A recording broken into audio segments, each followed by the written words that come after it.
Hey everybody, Ryan here at etrailer.com. Today on our 2015 Land Rover Evoke, we're going to be taking a look at and showing you how to install the CURT Trailer Hitch receiver. Many of our Evoke customers plan on using their SUV to do a little bit of everything. Well, the CURT Hitch is going to meet those demands. Since it is a Class 3 hitch and has that 2" by 2" opening, you're virtually going to be able to use it for just about any accessory available. And since it does have some pretty impressive weight capacities, it's also going to work great for towing too. One of my favorite things about this hitch is its appearance.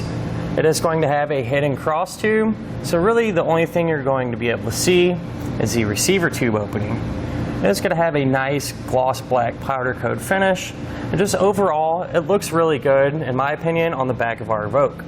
And even though our hitch is hidden, it's still going to give us some really good clearance. And what I mean by that is the end of the receiver tube opening is just going to sit a little bit behind our back bumper. And so that's going to work really well for those folding accessories. The hitch is going to have a reinforced collar for extra strength, and it is going to have the standard 5/8 size pinhole. I'll keep in mind, the hitch does not come included with a pin and clip, but if you need one, you can find it here at etrailer.com. It's also going to have loop style safety chain openings, which are wide open and large enough to use just about any size hook that you might have. Now, as far as the hitch's weight capacities go, it's going to have a 600-pound maximum gross tongue weight rating. That's going to be the amount of weight pushing down on the hitch. So that's going to be plenty of capacity to use just about any bike rack or accessory that you would want. As far as the maximum gross trailer weight rating goes, it's going to be 4,000 pounds with the amount of weight pulling on the hitch. So that's the weight of your trailer plus anything you might have on it. Now, I do want to point out, it is always a good idea to check with your Evoke's owner's manual to make sure your SUV can pull that much weight. And if you do plan on doing a little bit of towing, I'd recommend looking into some trailer wiring.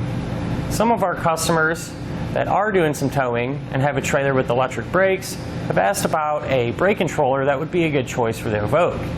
And if you're interested in that, my personal recommendation would be the Takancha P3.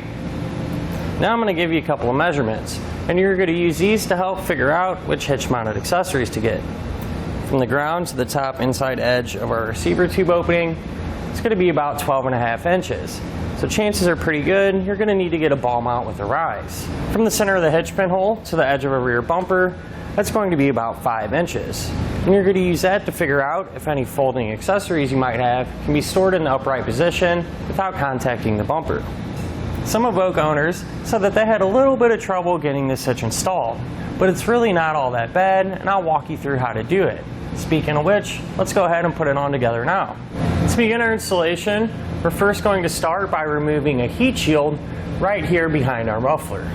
Our heat shield is going to be held in place by 4 fasteners down here along the bottom edge, 4 in the middle, and 4 more up top.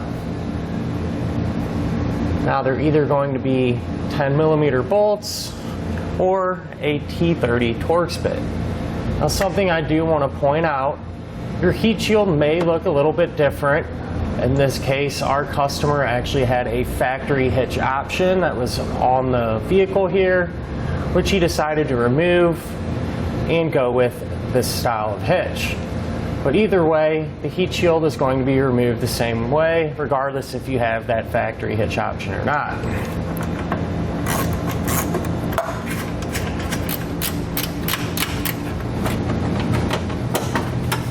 With all of the fasteners removed, we can then pull down on our shield, work it out underneath the car, and set it off to the side for now.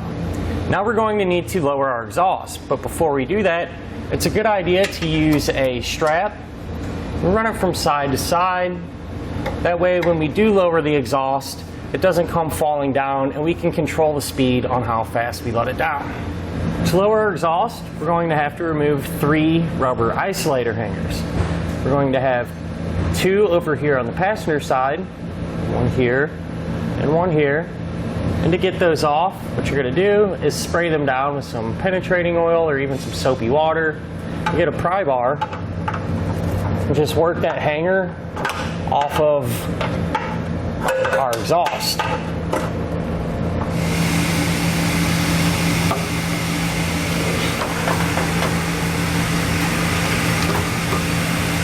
And over on the driver's side, we're going to have one more rubber isolator hanger.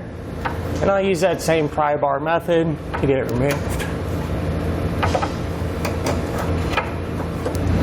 With all three of our hangers removed, we can now loosen up our strap to lower the exhaust some to give us some more room to work. Now we can put our hardware in this rear hole here on the driver's side. Now to do that, we're going to use the reverse fish wire technique. And so we'll take the coiled end of our fish wire and we're going to put our spacer block over it. Then we're going to take a carriage bolt and thread that onto our fish wire. Once we have it threaded on, we can feed our bolt up into the frame as well as our block. We can jiggle our fish wire around a little bit until we get our bolt to drop through like this. At this point, what you could do is use a pair of 10 snips to trim your heat shield according to the diagram in our instructions. Keep in mind, ours has already been done because our customer previously had that factory hitch installed. Now once your heat shield is trimmed, you would trim out your fascia here along the bottom according to the diagram and the instructions. Now once your fascia is trimmed as well as your heat shield, at this point we can go ahead and reinstall our heat shield.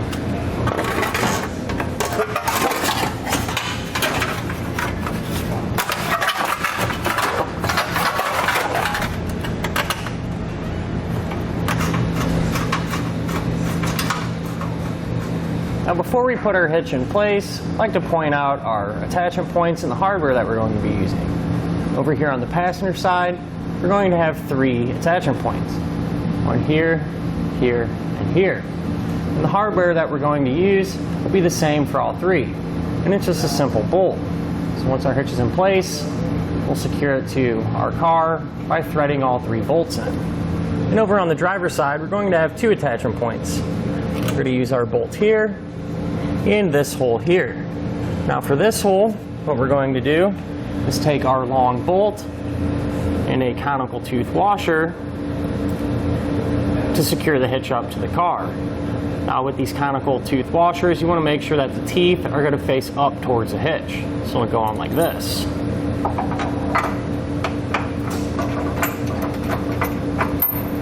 And for this bolt here, once our hitch is in place, we're also going to use a conical tooth washer and a nut. Now with an extra set of hands, we're going to go ahead and put our hitch in place. We're going to put our fish wire through the corresponding hole in the hitch. We're going to slide that hitch over our exhaust and up behind our bumper. Once our bolt is fallen through, we can remove that fish wire and get our hardware hand tight. Now we want to get one bolt started on each side. That way the hitch will support itself while we work on the rest of the hardware. Now with all of our hardware in place and hand tight, we can snug it all down.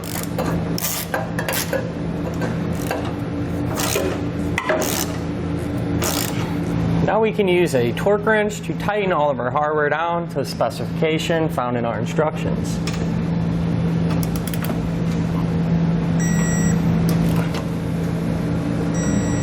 With all of our hardware torqued down, we can now rehang our exhaust the same way that we lowered it.